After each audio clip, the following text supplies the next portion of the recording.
You start with energy. A new goal feels exciting, you imagine the result, make a plan, and suddenly everything seems possible.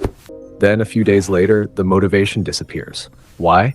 Because motivation is often strongest when the reward is still imaginary. Before you start exercising, you imagine becoming stronger.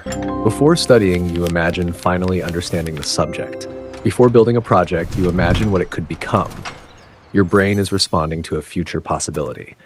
But once you begin, reality replaces imagination.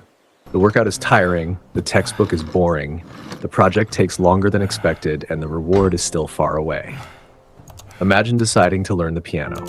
On day 1, playing your first few notes feels exciting.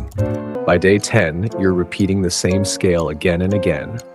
Nothing feels new anymore. The goal hasn't become less valuable, it has simply become less stimulating. And there's another problem. We often mistake a loss of excitement for a loss of interest.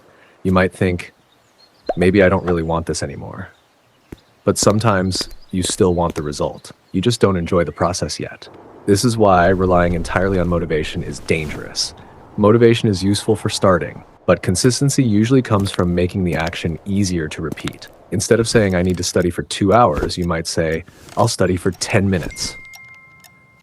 Instead of I'll work out every day, start with a short workout you can actually repeat.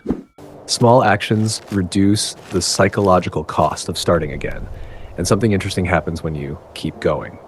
The activity becomes familiar, progress becomes visible, and eventually discipline can create its own motivation.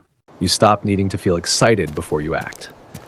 You act because acting has become part of your routine. So the next time your motivation disappears, don't immediately assume you've lost your ambition. You may simply have reached the part where excitement ends and real progress begins.